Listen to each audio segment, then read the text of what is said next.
Okay, here we are in the reading room of the British Museum. That's an establishing shot.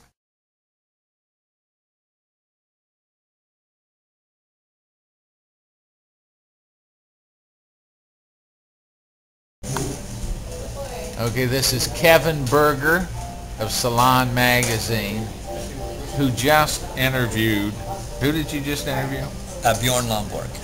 And why was, pardon me, tell us first why it was important and then tell us what the challenges were. All right. In 2 minutes.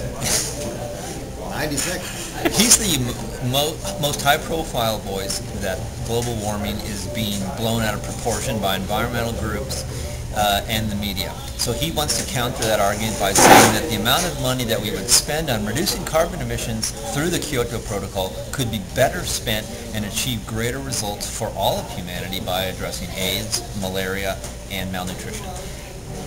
And what were the challenges of interviewing such a contrarian? Well, he doesn't call himself a contrarian because I asked him that and he speaks perfect English, but he says, that doesn't really translate well in Danish. No, the challenges were that I knew that he, the challenges were to move him off his talking points and to get him to think differently about the biggest, these issues. And my main point was, you've broken down these problems into discrete elements and you're not thinking like a true ecologist. Why don't we, attempt to look at all of these problems together and how they're interrelated? It seems your argument is very reductionist. So that was my point of view to Bjorn. How do you prevail against someone who can always pull out an extra number or an extra study? By not thinking that you can always counter him with your own study or number, but by just kind of staying true to what I had prepared to do, which was argue my own points of view. I didn't try to go head to head with him on his own numbers. Besides, there's plenty of economists and environmentalists and biologists that do that.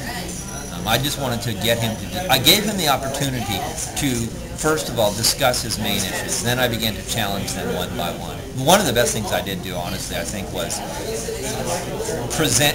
go to the exact same reports that he used, which is true, and take the information that he didn't include, and because to show that he cherry picks the information to suit his thesis, and so that's what I did. That was my main thing I did. So I had the IPCC report with me. I had the Arctic Climate Report on polar bears with me, and I quoted them to him and said, "Why didn't you use this?" So that's kind of fun. Excellent. Ryder Berg.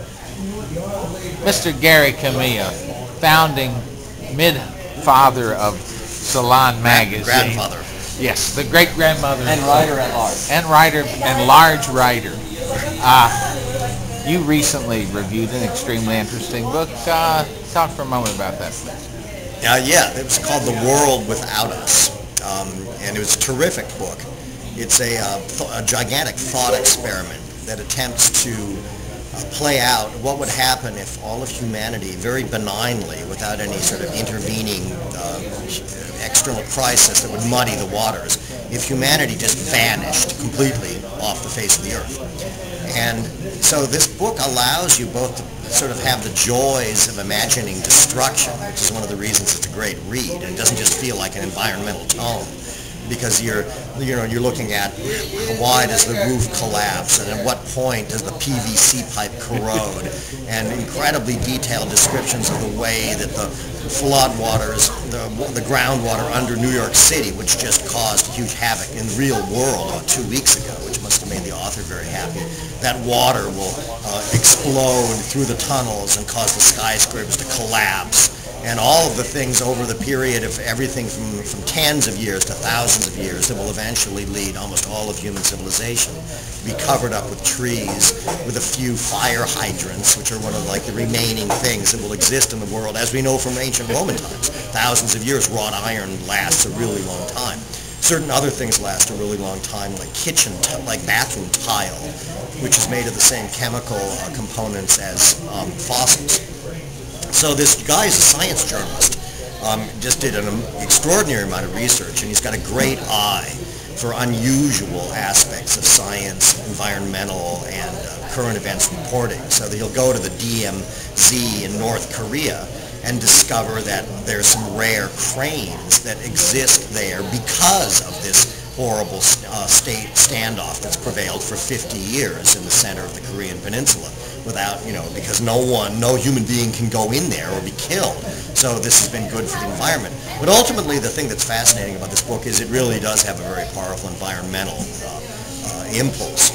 And so he looks both at what the good and bad that humanity has done to the world in the course of this sort of playful experiment of thinking of what would happen if people disappeared, and you come to realize all of the unbelievably destructive and possibly irreversible things that human beings have done to the world, everything from the enormous petrochemical fields around Houston, Texas, to nuclear waste, which you don't even want to think about how long it takes that stuff to degrade, to some of the scariest stuff is just like tiny pellets that go into the ocean of plastic that are increasingly filling up the ocean and which now comprise some unbelievable amount of the actual quantity of ocean water, like 10%.